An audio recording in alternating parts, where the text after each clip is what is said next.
Salut tout le monde, c'est le football à l'aveugle, ça y est, la saison du PSG est terminée et il est temps de faire un bilan un petit peu de ce qui s'est passé dans cette saison. On va résumer les trophées, on va résumer les matchs importants, les trucs qui n'ont pas été, les trucs qui ont plutôt bien été, les recrues, qu'est-ce qu'elles ont fait, est-ce qu'elles ont été bonnes, est-ce qu'elles ont été un peu mauvaises, quelles futures recrues faudrait prendre, même si ça, je vais moins m'y attarder parce qu'on a déjà fait une vidéo avec Benjamin il y a quelques temps et que je compte suivre la page Mercato cet été avec la plus grande attention. On va commencer tout de suite. On va commencer tout de suite par les recrues qui sont arrivées au Mercato d'été dernier. On en a beaucoup. On a Arnau Tenas, Milan Skriniar, Lucas Hernandez, Manuel Ugarte, Lee Kangin, Marco Asensio, Ousmane Dembélé, Bradley Barcola, Gonzalo Ramos et Randal Kolo Muani. Ça fait beaucoup. Et après, tu auras donc Moscardo et Beraldo qui arriveront ensuite. Alors, ces recrues-là, qui sont au nombre de 11, je crois, mais à ce moment-là, j'en ai oublié un. Ah oui, Ugarte Ndoureli, pardon, c'est vrai. Ugarte Ndoureli, donc ça fait 11. Ça fait 11. Et donc, on va un petit peu étudier chaque recrue un par un assez rapidement. On va commencer par Arnau Tenas. Personnellement, j'ai trouvé que Tenas, déjà, il a peu joué quand même comparé à Gigio Donnarumma. Un petit peu temps de jeu équivalent à celui de Keylor Navas. Peut-être un tout petit peu moins que Navas, mais vraiment de très peu. J'ai trouvé personnellement que ce que fait Tenas quand il est sur le terrain, c'est vraiment très bien. C'est de très bon augure pour la suite. Keylor Navas est en fin de contrat et maintenant on sait que Paris s'intéresse à Matvey Safonov. Mais je pense que Tenas peut vraiment avoir une carte à jouer pour être numéro 2, voire peut-être concurrencer Donnarumma s'il s'améliore et progresse vraiment bien. Je pense qu'il y a moyen de tenter quelque chose pour Tenas. Je pense que la concurrence sera rude dans les buts parce que Safonov aussi, je l'attends. Il est pas mal, hein, Safonov. Je sais que je l'avais. Bon, ça fait longtemps que je l'avais vu jouer, mais je l'ai vu jouer contre Rennes, je crois, c'était en Ligue des Champions quand il jouait à Krasnodar. Et il était vraiment très bon. Donc bon, ça fait 3 ans, mais je l'attends quand même. J'attends quand même quelque chose de lui, même si je pense que Tenas mériterait d'être numéro 2, au moins pour le moment. Ensuite, Milan Skriniar, très clairement, on a été déçu de la part du défenseur central slovaque qui a enchaîné les boulettes. On voyait bien que sur le terrain, il n'y arrivait pas. Il y a certains qui disaient que c'était le jeu français qui ne lui plaisait pas et qu'il avait trop d'espace à gérer sur le terrain, alors que le jeu italien n'était peut-être pas fait exactement comme ça et qu'il s'y plaisait plus dans le jeu italien. C'est possible. Moi, je ne considère pas que Skriniar est un mauvais joueur, hein. Je suis désolé, mais ce qu'il faisait à l'Inter Milan avant était très bon. Ce qu'il faisait à l'Inter avant, Milan Skriniar, c'était très bon. Là, malheureusement, il a beaucoup plus de difficultés, mais c'était très bon avant. Donc maintenant, voilà, faut voir comment ça va se passer. Est-ce qu'il faut le vendre cet été ou pas? Je sais pas. En tout cas, je pense qu'on est tous d'accord pour dire que cette saison, ça a été compliqué pour Skriniar. Maintenant, est-ce qu'il faut le vendre ou pas après seulement un an? Moi, personnellement, je dirais que oui, parce qu'il faut réformer un peu cette défense centrale. Mais il y en a peut-être certains qui diront que non, et je peux les comprendre en soi, hein. Ça fait que un an, ça se trouve l'année prochaine il va s'améliorer, on sait pas. Regardez, Vitinha, c'est un exemple parfait. Après, Vitinha a été quand même. Enfin, sur sa première saison à Paris, Vitinha est quand même meilleur que Skriniar. C'est pas comparable parce que c'est pas le même poste. Mais dans l'apport, au niveau, voilà, dans les notes, voilà, dans l'apport, dans le jeu et tout, Vitinha est quand même mieux que Skriniar, fait moins de boulettes dans ce qu'il a à faire comparé à Skriniar. Donc c'est peut-être différent, mais voilà. On ne sait pas, Skriniar va peut-être s'améliorer, mais moi personnellement j'y crois moyen, donc je pense qu'il vaut mieux le vendre. Lucas Hernandez, maintenant, qui a joué pas mal dans un poste de latéral gauche avant le retour de Nuno Mendes. Il a joué encore 2 mois après, un peu défenseur central, un peu latéral gauche, avant de se blesser contre Dortmund. C'était. Non, pas contre. Si, contre Dortmund à l'aller, je crois. Oui, c'est à l'aller. C'est à l'aller contre le Borussia Dortmund que Lucas Hernandez se blesse. Mais je trouve personnellement, il y en a beaucoup qui l'ont critiqué en début de saison parce que il venait de Marseille, il a jamais joué au club, il est juste né dans la ville du con. C'est vraiment une dinguerie. Et ça, j'en ai déjà parlé, pas la peine, j'ai pas envie de recommencer à en parler. Enfin bref, Lucas Hernandez a répondu aux sottises de tous ces abrutis en faisant une saison plutôt carrée. Certes, il a fait quelques matchs mauvais, oui, mais comme tout le monde, parce que, aussi incroyable que cela puisse paraître, les joueurs ne sont pas des joueurs FIFA, ce sont des joueurs humains, tu sais, qui des fois font des matchs un peu plus compliqués que d'autres. Je sais que ça te surprend, mais t'inquiète pas, on va t'aider à l'accepter, ça va le faire, tout va bien. On va t'accompagner dans cette dure transition. Ça va le faire. Mais non, pour moi, Hernandez a fait une très bonne saison avec le PSG. De très bonnes augures pour la suite. Il y en a qui disent qu'il pourrait être de retour en octobre. Peut-être certains d'autres qui disent janvier 2025. On verra bien. Mais pour moi, Lucas Hernandez est un titulaire du Paris Saint-Germain, hors blessure, bien entendu. Il n'y a pas de problème. Ensuite, on va passer à un cas un peu plus épineux, Manuel Ugarte. Manuel Ugarte, qui a pourtant très bien commencé le début de saison, mais qui derrière a eu beaucoup plus de difficultés, beaucoup de pertes de balles. Il a du mal, je pense, il a eu du mal à suivre le rythme. Je pense qu'il s'est peut-être un petit peu trop donné en début de saison et que là, il a vraiment du mal à récupérer le rythme. Mais tu vois, par exemple, Ugarte, c'est un joueur que je garderais parce que Ugarte, pour moi, c'est un Vitinha. Là, c'est le même poste. Ugarte a fait de bonnes choses et de mauvaises choses dans cette saison, mais je pense que l'année prochaine, Ugarte peut aussi faire comme Vitinha et progresser, augmenter de niveau. Il y en a qui disent quand même que c'était pas un joueur que Luis Enrique voulait dans son effectif, donc peut-être qu'il sera vendu. Voilà. Et il y en a aussi qui disaient que c'était trop cher, hein, 60 millions d'euros pour Ugarte. C'est vrai. Faut voir après combien il nous. Enfin, faut voir après s'il s'améliore l'année prochaine. Peut-être que ça vaudra les 60 millions. Mais c'est vrai que là, sur cette saison, on peut se dire que 60 millions, c'était peut-être un petit peu trop. Malheureusement, vu des performances d'Ugarte, qui n'a pas été exécrable non plus. Il ne faut pas commencer à dire qu'il a été exécrable. Mais c'est vrai que c'est un peu juste. On va passer maintenant à Chernour. Alors Chernour, personnellement, première moitié de saison, il n'a pas beaucoup joué, mais sur ce qu'il a montré, il m'a pas impressionné, mais il m'a pas non plus énervé, donc ça va. Et sur la deuxième partie de saison, avec Braga, je crois qu'il a mis un but ou deux, mais c'était pas dingue non plus. Donc pour moi, je le reprêterai cette saison. Je le reprêterai l'année prochaine dans un club Chernour pour voir un petit peu comment ça se passerait. Parce que, ouais, je sais pas, avec Braga. Et c'est pour ça que moi, j'aimerais bien prêter les joueurs en. Après, Ndour, il a quand même plus joué à Braga que certains qu'on a envoyés en prêt n'ont joué dans d'autres clubs. Je pense à Lucas Lavallée qui a été prêté à Dunkerque. Le gars n'a pas fait la moindre apparition enfin, presque pas d'apparition dans le groupe pro en Ligue 2. Noah Lemina, il a été prêté pour les 6 derniers mois à Wolverhampton. Il a passé son temps à jouer dans la réserve. Super. Donc bon, voilà. Mais je me dis, bon, Ndour, il a quand même joué un petit peu avec Braga. Pas beaucoup, mais un peu quand même. C'est pour ça que je l'enverrai encore en prêt chez Ndour pour voir ce que ça peut donner. Lee Kangin, maintenant, Lee Kangin a beaucoup plus joué quand même que Manuel Ugarte et que Chernour. Ses performances, pareil que Ugarte, il a fait de très bonnes choses comme il en a fait de très mauvaises. Mais je pense que ceux qui le jugent oublient trop vite que le gars a fait une saison compliquée. Le gars, il a dû faire arriver dans un club et s'adapter, mais repartir pour les Jeux asiatiques, revenir, mais repartir directement pour les matchs amicaux, revenir, mais repartir 2 mois après pour la Coupe d'Asie, revenir, mais repartir après pour des matchs amicaux, revenir. Je peux comprendre que, ben oui, à un moment, pour une première saison, ce soit un peu compliqué pour Lee Kangin de s'acclimater à ce nouveau club du PSG, avec aussi toutes les compétitions qu'il a dû jouer avec la Corée du Sud. Là, il y en aura un peu moins l'année prochaine. Il y aura les Jeux Olympiques, mais ce sera avant la nouvelle saison, donc ça va le faire. Je pense que Lee Kangin fera une meilleure saison la saison prochaine, et pour moi, cette saison, il n'a pas été non plus si mauvais que ça, il a quand même montré de belles choses. Après, ça dépend où tu le places, hein, Lee Kangin. Ça dépend où tu le places. Hein. C'est sûr que si tu le mets ailier droit ou ailier gauche, certes, il peut y jouer, mais il y est moins bon pour moi que quand il joue milieu central. Donc, Lee Kangin, je le garderai perso, et je trouve qu'on peut quand même retirer de bons souvenirs de ce qu'il a fait. On passe aux attaquants parce que je pense que c'est clairement là qu'on a mis le paquet, très clairement. On en a pris carrément 5. Sur le côté droit, Asensio, Dembélé. Dembélé, j'ai pas forcément besoin d'épiloguer, j'ai pas vraiment besoin comment dire, d'argumenter plus que ça. Il a fait une superbe saison, il a beaucoup apporté au PSG. À chaque fois que Paris n'apportait pas de danger sur le côté gauche, ça venait toujours de Dembélé sur la droite.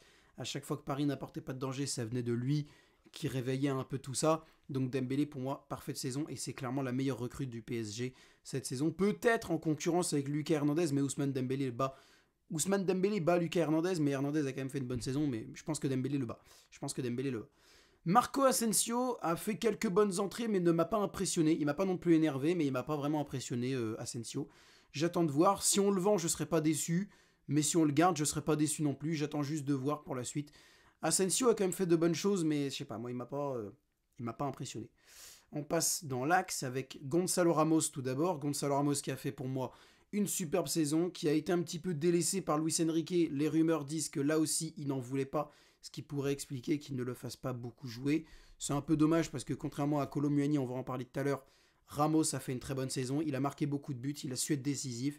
Il a su aussi rater beaucoup, certes, mais voilà, là on n'est pas sur un numéro 9 à la Erling Haaland. Hein. On n'est pas sur un numéro 9 qui va planter. On est sur un numéro 9 qui va souvent planter, mais c'est aussi quelqu'un qui va aller beaucoup dans le jeu et beaucoup participer au jeu. C'est un peu l'inverse d'Icardi. Icardi, c'est vraiment quelqu'un, tu l'oubliais.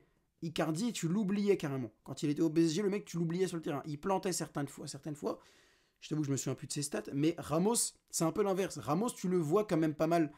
Il y a certains matchs où tu le vois pas, mais dans l'idée, il va quand même pas mal faire les retours défensifs, il va quand même pas mal courir, contrairement à un Icardi qui lui se faisait vraiment mais oublier de dingue quoi. Donc non, pour moi, bonne saison de Ramos. Je le garde aussi, même si je ne sais pas s'il sera vendu, mais je préfère le garder moi. Gonzalo Ramos, on verra bien ce que ça donnera. Randal Kolo Muani, un cas un peu plus épineux. Kolo Muani, cette saison, la première moitié de saison, alors c'est compliqué, mais il marque quand même certains buts quand il rentre. J'ai remarqué que, on le faisait pas mal rentrer et il marquait en rentrant. Genre un peu en mode super sub. Donc je me disais, ah, il y a peut-être quelque chose à faire avec ça. Finalement, deuxième saison, rien du tout. Il est complètement fantomatique. Beaucoup trop de déchets dans le jeu pour Kolo Muani. Le Borussia Dortmund s'intéresse à lui et est prêt à en donner 50 millions. Moi, je pense qu'il faut le vendre. Je pense que Randal Kolo Muani, il faut le vendre. Ça n'a pas été l'un des pires joueurs que j'ai connus du PSG sous l'ère Qatari. Mais c'est trop juste, quoi. C'est quand même beaucoup trop juste pour Randal Kolo Muani, malheureusement. Et je pense qu'on doit s'en séparer. Bradley Barcola, dernière recrue de ce mercato d'été parisien, qui a pour moi été très bon sur cette saison. Moi-même au début j'étais très sceptique concernant l'arrivée de ce joueur parce qu'il n'avait pas beaucoup joué avec l'Olympique Lyonnais avant et je me disais être favorable à ce qu'il reste en prêt à Lyon, à ce qu'on le prenne mais qu'on le reprête dans la foulée à Lyon pour 6 mois au moins. On ne l'a pas fait, et ben on avait bien raison parce que Barcola s'est vraiment révélé. Là maintenant il est sélectionné par Didier Deschamps pour l'Euro et c'est totalement mérité et je reconnais m'être trompé sur Barcola. Après, contrairement à certains journalistes d'RMC, je ne le critiquerai pas tout le temps comme une... à chaque fois que l'envie me prenait de le critiquer. C'est juste que j'étais un peu sceptique, je me disais, il a pas l'expérience, il a pas le... Je savais pas, mais non, je reconnais totalement m'être trompé. Barcola a su être présent, a su marquer beaucoup de buts, il a été très présent dans le jeu, certaines fois il a été mauvais, mais comme tout le monde, ça n'arrive... Il y a personne n'a été bon sur tous ces matchs, ça c'est très clairement impossible. Donc voilà, c'est tout. Même Zaïre Emery et Vitinha, des joueurs qui se sont vraiment révélés au milieu de terrain. Zaïre Emery, cette deuxième partie de saison, elle est compliquée. Vitinha, il a aussi fait des mauvais matchs, ça dépend où tu le places. Donc voilà, c'est tout. Ça arrive de faire des mauvais matchs, tout simplement. Ça arrive de faire des mauvais matchs. Même Donnarumma, qui a fait plus de bons matchs que de mauvais, je suis désolé, c'est réel. Bah voilà, il a fait aussi des mauvais matchs, et ça, par contre, je pense qu'il y en a qui ne manquent pas de le dire. Au détriment des bonnes performances de Donnarumma, mais ça, on va rien dire. Bref, on a donc fait le tour des recrues estivales du PSG. On va pouvoir se concentrer sur la première partie de saison du Paris Saint-Germain de août à décembre avec au programme la Ligue 1, la Ligue des Champions et je crois... non, la Coupe de France c'était en janvier, donc on verra ça tout à l'heure. Alors, en Ligue 1, la première partie de saison, elle est plutôt pas mal. On n'a qu'une défaite face à Nice, donc je considère que c'est très bien. Généralement, dans l'ensemble, on gère cette saison. C'est vrai qu'au début, je me rappelle qu'on fait 2 matchs nuls d'affilée contre Toulouse et Lorient, mais il y a aussi de très bons matchs. Le PSG lance 3-1, le PSG Marseille 4-0. Il y avait aussi, je crois, il y a eu un... Non, PSG Lille, c'était PSG Lille, le match retour, mais voilà. Quel autre match j'ai pu aimer? Je crois qu'il y a eu un... Il n'y a pas eu un... Oui, le match PSG Monaco, là où on gagne 5-2. Le PSG Monaco, voilà. Donc, c'est plutôt pas mal. Il y a certains trucs qui sont moins bien. Il y a PSG Rennes aussi qui est bien. Le PSG Rennes aussi qui est bien, où on gagne 3-1. Donc, il y a quand même beaucoup plus de matchs qui sont bien que de matchs pas bien du PSG, contrairement à ce que j'ai pu entendre. Moi, j'ai quand même de beaux souvenirs avec le PSG cette saison. Après, ça ne concerne que moi, mais voilà. En ce qui concerne la LDC, c'est différent, malheureusement, parce que on tombe dans un groupe qui est certes très relevé, c'est vrai, mais il y a aussi certains matchs où on est juste mauvais. Je suis désolé, le PSG Newcastle où on prend 4-1, le PSG Milan là où si on perd. Je suis désolé, ces matchs-là, ils sont pas bons. Pour moi, ils sont pas bons. Je suis désolé. Le match retour Newcastle-PSG où on fait un but partout, c'est un peu de la malchance parce que t'as quand même v'là les tirs cadrés mais que t'arrives pas à les mettre, donc c'est aussi de la malchance. Mais t'aurais très bien pu perdre ce match et c'est grâce à l'AC Milan que tu te qualifies en 8ème de finale de Ligue des Champions et que par conséquent t'arrives en demi-finale finalement après, avec le parcours qu'on connaît, qu'on débriefera tout à l'heure. Donc cette phase de poule de Ligue des Champions, ça a été l'une des plus compliquées sous l'ère Qatari, si ce n'est la pire pour moi, très clairement. Heureusement que la Ligue 1 de son côté a été plutôt pas mal. On a vu les débuts de Luis Enrique, ça s'est mis en place tranquillement, ça faisait tourner, ça faisait des bons matchs, il y a eu aussi des mauvais matchs, hein. Le PSG Newcastle, le 4-1, je le rappelle, ça c'était l'un des pires matchs, j'ai cru que j'allais péter un câble. Et d'ailleurs, je me rappelle aussi d'un autre match qui a été bien en même temps, le PSG Lyon, qu'on gagne 4-1 aussi. Voilà, il y a beaucoup de matchs, regardez les matchs, regardez les gars, contre les grosses équipes, on était pas mal. On était quand même pas mal. Regardez, Lens, on gagne 3-1. Lyon, on gagne 4-1. Rennes, on gagne 3-1. Lille, on fait match nul, je crois, mais voilà. Monaco, on gagne 5-2. Marseille, on gagne 4-0. Il y a juste contre Nice et Lille qu'on galère un peu. En vrai, ça va. Franchement, ça va. Faut se dire que contre les gros, ça va. Après, les petits, je me rappelle plus. Je crois qu'il y a eu quelques matchs. PSG Strasbourg, je crois qu'on fait 0-0. PSG Reims, on gagne 3-0, mais la première mi-temps est exécrable. Voilà, il y a certains matchs, c'est vrai, ils ont été mauvais. PSG Brest, je crois on gagne 3-2, mais c'est un match vraiment dégueulasse. Voilà, c'est des matchs, il y a eu des matchs compliqués, c'est vrai. Mais quand on regarde bien, t'as eu aussi Marseille, Lyon, Lens, Rennes, Monaco qui ont été bien. Ça, faut pas l'oublier. Faut pas l'oublier, il y a le match aller contre le Borussia Dortmund, tu gagnes 2-0 tranquillement, après tu te fais torpiller par Newcastle, tu gagnes contre Milan, tu perds contre Milan, tu fais match nul contre Newcastle et contre Dortmund, ça c'est beaucoup moins bien, c'est vrai. Mais je trouve que la saison elle est un peu en demi-teinte, c'est-à-dire que d'un côté, oui, on est plutôt pas mal en Ligue 1, mais c'est vrai qu'en Ligue des Champions c'est beaucoup plus compliqué à suivre. On va passer maintenant aux 2 recrues du mercato hivernal. Les 2 recrues du mercato hivernal ont été Lucas Beraldo et Gabriel Moscardo. Et on va parler que de Beraldo, parce que Moscardo, on va vite fait terminer le dossier. Moscardo devait rejoindre le PSG, mais finalement il s'est blessé et il est resté au Corinthians pour se faire soigner. Donc il a été prêté au club brésilien. Et je crois qu'à l'heure actuelle, il est revenu de blessure. Il faudrait que je vérifie, mais il me semble qu'il est revenu de blessure et qu'il joue un peu avec les Corinthians. On va bien voir ce que ça donne, mais il est censé rejoindre cet été le PSG, Gabriel Moscardo.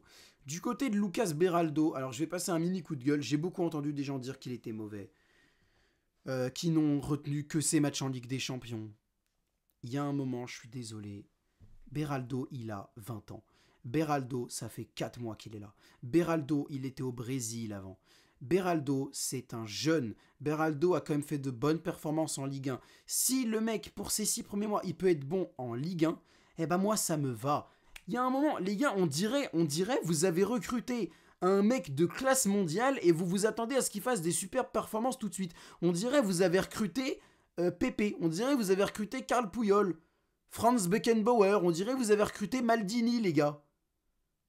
Vous attendiez à quoi?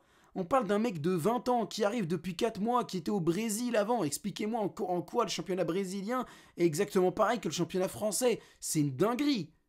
Beraldo, il fait de super performances en Ligue 1. Oui, il se fait éclater en Ligue des Champions contre le Barça. Mais on parle de Lewandowski face à lui. Il y en a, j'ai trop l'impression, vous croyez avoir recruté Maldini et Beckenbauer dans le même corps. Frère, c'est une dinguerie. Laissez-lui le temps. Laissez-lui le temps. Et il y a beaucoup de matchs où il était mauvais, où il était latéral gauche. Bah évidemment, latéral gauche, c'est pas son poste. Oui, évidemment, tu dois avoir un poste. Comment dire, secondaire. Il y en a qui vont dire oui, mais t'es censé pouvoir jouer à tel poste. J'en connais des mecs comme ça qui disent oui, mais un joueur professionnel, il est capable de jouer à tel poste et tel poste. Bah non, je suis désolé, non. Que tu sois un joueur professionnel ou pas, tu peux avoir des préférences, tu peux préférer, mais même pas préférer en mode genre je me donne pas à fond quand je suis latéral gauche parce que j'ai pas envie. Préférer en mode se sentir plus à l'aise, c'est comme ça. Des joueurs, ils se sentent. Moi, tu me fous. Je suis pas professionnel, mais c'est pareil pour tout le monde. Tu fous quelqu'un ailier gauche alors que le mec il veut être ailier droit. Bah peut-être qu'il se sentira moins à l'aise. Tu mets quelqu'un dans l'axe alors que le mec il est plus à l'aise sur les côtés. Bah évidemment que le gars il va se sentir plus. Il va se sentir peut-être moins. Comment dire? Il va se sentir moins libre de ses mouvements, tu vois, un mec qui est sur le côté, il va pouvoir accélérer, il va pouvoir envoyer de gros ballons. Le mec qui est dans l'axe, il est tout le temps obligé de... Il est un peu, comment dire, il est un peu... j'ai pas le mot en tête, mais il est un peu... bridé, on va dire ça, il est un peu bridé, tu vois. Il est un peu bridé. Lucas Beraldo, ça fait 4 mois qu'il est là. Ça fait même pas une demi... Là, on dirait que ça fait une demi-saison, mais non. Il est là depuis janvier, on est fin mai. Ça fait 4 mois, ça fait même pas 6 mois. C'est doucement, les gars. Il a même pas fait la préparation estivale avec nous. On dirait que vous avez recruté Maldini et Beckenbauer dans le même corps. C'est une folie de faire ça. Je suis désolé, Lucas Beraldo, il a fait des bons matchs. Mais de toute façon, les gens, ils adorent trop retenir ce qui leur plaît pas. Ça, c'est une dinguerie. Oui, Beraldo a fait de mauvais matchs. On va être très clair. Contre Lewandowski, il se fait éclater. En demi-finale à l'aller, il se fait défoncer. Et même moi, il m'énerve parce que déjà, il n'écoute pas son capitaine Marquinhos qui lui dit de se replacer. Il fait un peu ce qu'il veut. En plus, il est trop serein. Même moi, il m'énerve. Même moi, je l'ai critiqué à l'aller. Sans problème. Mais il y en a, ça y est, ils veulent le vendre. Ils lui mettent des notes salées de dingue et tout. Ah, ça y est, les gars, ça y est, c'est bon. Ça y est. Ça y est. J'entendais des gens pour dire oui, pour Kolo Muani, si vous croyez pas en nos joueurs, ça sert à rien. Pour Kolo Muani, je suis pas trop d'accord parce qu'on lui a quand même laissé 1 an. Mais par contre, je les rejoins sur Beraldo. Enfin, je reprends ce qu'ils disent, mais j'enlève Kolo Muani, je mets Beraldo à la place. Si vous croyez pas en Beraldo, alors que le mec en Ligue 1 fait de super performances et qu'en Ligue des Champions, pour moi, au match retour, il est pas si dégueulasse que ça, à un moment, les gars, ça fait 4 mois qu'il est là. Laissez-le, doucement, tranquille. Tranquille, les gars, tranquille. C'est une dinguerie. Tranquille. Vous n'allez pas me dire que tous les matchs de Beraldo que vous avez vus sont mauvais. Enfin bref. On va passer à la deuxième partie de saison. Cette deuxième partie de saison concerne la Ligue 1, la Ligue des Champions, il y a de quoi dire, et la Coupe de France. On va commencer par la Coupe de France parce qu'il n'y a pas grand chose à dire. 32e de finale, on affronte... comment il s'appelle déjà? Je n'ai plus le nom de l'équipe qu'on a affronté en 32e. Si, c'est un club du Sud, là. Mais je me rappelle plus, malheureusement. Vraiment désolé à eux, parce qu'en plus, ils ont fait un bon match. Victoire 9-0 du PSG, mais ils ont montré de belles choses. Donc, dommage. En 16e de finale, je sais plus qui on affronte non plus. Ah si, Orléans. On affronte Orléans et on gagne ce match tranquillement. Mayoulou marque son but en plus, ça c'est génial. Direction les 8e de finale. Et là, le PSG affronte Brest. Encore une fois, ça a été compliqué, mais on a réussi à se qualifier. En quart de finale, on affronte... quart de finale, c'était contre qui déjà? Je sais qu'en demi, on affronte Rennes, mais en quart... On n'affronte pas Le Puy. Ah non, on affronte Lyon, je crois. PSG. C'est pas PSG-Lyon en quart? Il me semble que c'est PSG-Lyon en quart. Ah bah non, je suis con, c'est PSG-Lyon en finale, n'importe quoi. Qu'est-ce que je raconte? N'importe quoi. Non, c'était... Ah, je me rappelle plus qui c'était. Je me rappelle plus de qui on a affronté. C'était pas un club de Ligue 2? Je me rappelle plus. En tout cas, on a gagné ce match.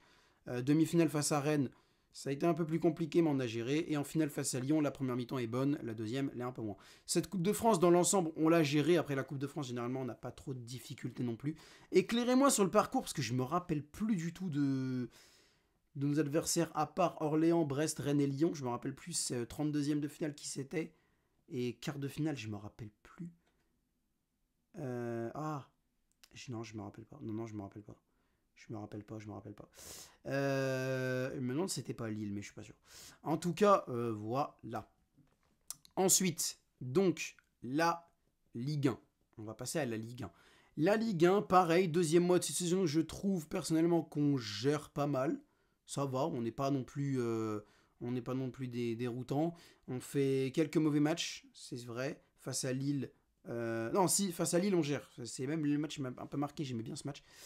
Face à Nantes, c'est compliqué, c'est sûr. Face à Clermont, c'est compliqué. Face au Havre, c'est compliqué. Voilà, il y a certains matchs qui ont été difficiles pour le PSG, mais je trouve que dans l'ensemble, il y a aussi la victoire face à Montpellier 6-2 qui est bonne. Le match face à Marseille, on galère un peu plus qu'à l'aller, mais on parvient à gagner quand même. Le match face à Nice, il est plutôt bon, mais bon, on marque assez rapidement et c'est vrai que derrière on se fait un peu malheureusement avoir. Le match face à Lyon, on gagne 4-1, on met 2 buts coup sur coup direct, ça c'est une dinguerie, je crois on mène 3-1 ou 4-1 à la mi-temps déjà. Super match, il y a des matchs face à Lens, le match retour face à Lens c'est un peu plus compliqué il me semble. Mais voilà, dans l'ensemble on gère. Cette deuxième partie de saison, on perd contre Toulouse comme des débiles, hein, très clairement, malheureusement, on perd 3-1 contre Toulouse comme des débiles, on se retrouve avec 2 défaites cette saison. Et c'est un peu dommage parce qu'on avait largement la place de se retrouver invaincu. Bon, peut-être que la défaite face à Nice n'était pas évitable vu que c'était le début de saison et tout, d'accord. Mais je pense que face à Toulouse, on avait largement moyen, si on était concentré, de ne pas perdre ce match. Donc là, c'est un peu dommage. On finit sur une mauvaise note en Ligue 1. Heureusement, non, après on gagne face à Metz, c'est vrai. On finit sur lors de l'avant-dernière en Ligue 1, on finit sur une mauvaise note. Le match au Parc, on finit sur une mauvaise note. Par contre, face à Lyon, c'est un peu mieux pour la première période en Coupe de France. Champion de France, du coup, pour la 12e fois, il me semble. Donc, c'est mérité. Le titre est mérité. On a beaucoup de points d'avance sur le reste du peloton derrière. Donc, c'est bien. On a maîtrisé cette saison. On a fait aussi des mauvais matchs, comme on a fait de très bons matchs qu'on peut retenir. Le match face à Marseille, le match aller-retour face à Lyon, le match face à Monaco, aller-retour aussi, parce que je crois que le match retour est quand même pas mal aussi. Voilà, on a fait des bons matchs, on a aussi fait des mauvais, ça c'est vrai. Nice, Toulouse, Clermont, j'ai pas vraiment aimé ce match-là. Le match face à Rennes, où Gonzalo Ramos nous sauve sur penalty dans les derniers instants, ça aussi il est pourri ce match-là, très clairement. Enfin bref. Et maintenant on va passer à la Ligue des Champions. Alors, la Ligue des Champions, huitième de finale, on passe la Real Sociedad sans trop de problèmes, je pense. Euh, on trouvait le match, il y en a beaucoup qui trouvaient le match assez abordable, il y en a d'autres qui disaient même que c'était super facile, mais ces gens-là, on va rien dire. Le match, donc oui, c'est vrai on le trouvait abordable comparé à ce qu'on aurait pu tirer. C'est vrai qu'on mettrait. Alors le match aller est un peu compliqué, le match retour, la première mi-temps est bonne, la deuxième est mauvaise. De toute façon, le PSG a beaucoup fait ça cette saison. Une mi-temps bonne, une mi-temps mauvaise, enfin, ou alors une mi-temps à peu près acceptable, et à ce moment-là, une mi-temps dégueulasse ensuite, notamment face à Dortmund. Je me rappelle au match retour, je commente le match, je dis ouais, la première mi-temps en vrai elle est pas si mal que ça, alors on est mené 1-0, on fait presque rien, mais vas-y. Je me dis, bon, la deuxième mi-temps, il va être mieux. C'était pas ouf, mais je pense que la deuxième mi-temps va être mieux. En fait, non. C'était cette première mi-temps-là qui était déjà pas dégueulasse, qui était la meilleure. Parce que pour moi, la seconde, elle est dégueulasse. La seconde, elle est horrible, très clairement. Donc voilà, on en parlera tout à l'heure. En huitième, on se qualifie assez facilement contre la Real Sociedad. En quart de finale, le match aller, pour moi, il n'est pas catastrophique en soi, mais. Enfin, oui, si, un peu quand même, parce que je trouve que quand tu mènes 2-1, tu dois avoir la mentalité de garder le score, et là, tu te fais torpiller derrière, tu perds 3-2, tu commences à perdre ton sang-froid et tout. Donc c'est vrai que même ce match-là, j'avoue qu'il est un peu décevant aussi, c'est vrai. Maintenant, on est passé, le match retour est génial, victoire 4-1, pour moi la meilleure émotion de cette saison, c'est le match retour face au FC Barcelone, il est incroyable. Et derrière, la demi-finale aller-retour face à Dortmund qui a été un échec complet de A à Z, de 1 à 100%, ça a été un échec total de la première à la dernière minute. À la limite quoi, il y a le premier quart d'heure de la seconde mi-temps du match retour qui est bien ou je sais pas quoi. Super. Super, super, super, génial. Pour moi, ça a été nul. Ça a été juste nul, je suis désolé. Pour moi, ça a été juste nul. On n'a rien fait. Pour moi, on n'a rien fait. En demi-finale, c'était n'importe quoi. Et c'est vrai qu'en soi, oui, c'est bien. Moi, je suis le premier à dire qu'une demi-finale de Ligue des Champions, c'est un très bon résultat, vu qu'au départ, on ne voyait pas passer les huitièmes, ou alors on nous voyait passer les huitièmes, mais pas les quarts. Là, on arrive en demi-finale, on est aux portes de la finale. Donc c'est déjà très bien. Mais c'est vrai que quand tu le dis que tu avais la place d'aller chercher une finale, bah ça passe pas, parce que tu te dis que si tu avais mieux joué, si tu étais mieux rentré dans le match, si tu t'avais mieux tactiquement attendu, et surtout que tu n'avais pas sous-estimé cette équipe de Dortmund en lâchant des trucs débiles en conférence de presse, hein, Kylian et Louis, je vous retiens, surtout toi Kylian Mbappé, parce que c'est pas ton coup d'essai, toi par contre. Heureusement que vraiment, heureusement qu'il se barre, ça va être une dinguerie. Heureusement qu'il se barre. Vraiment, heureusement qu'il se barre. Donc, si on avait mieux pris cette rencontre, je pense qu'on aurait pu aller en finale et sur un match, tout peut se passer face au Real. Très clairement. Tout peut se passer. Donc, cette LDC, en soi, elle est bonne. Les phases de poule, on va dire que c'était le groupe de la mort, et gna gna, mais on va pas oublier que c'était quand même chiant. Les huitièmes et les quarts, ça va. Je pense que le match retour rachète quand même le match aller face au Barça. Je pense que contre le Barça, je suis capable d'oublier le match aller étant donné que le match retour a été masterclass. Donc on va rien dire. On va dire que les huitièmes et les quarts étaient très bien maîtrisés. La demi, bah pas du tout. La demi, pas du tout. Mais alors pas du tout. La demi était scandaleuse. Enfin bref, il n'y a pas grand chose de plus à dire sur cette saison. On va passer très rapidement à une page mercato vite fait pour vous donner les recrues que je voudrais prendre. Et on aura terminé. Au niveau donc des recrues que je veux prendre, on doit améliorer la défense centrale. Je pense que ça, c'est primordial et j'aime bien le profil de Lenny Yoro. Mais c'est vrai que j'aimerais avoir de l'expérience également. Donc si on peut prendre Yoro et Konaté, c'est vrai que ça pourrait m'arranger, ça c'est sûr. Au milieu de terrain, celui que je veux absolument, c'est Bernardo Silva. C'est Bernardo Silva que je veux. Je suis un petit peu sceptique concernant Guimarães parce que je me dis en vrai on a déjà un milieu def qui est Vitinha. Mais c'est vrai que Vitinha est bon milieu défensif mais est aussi bon en haut.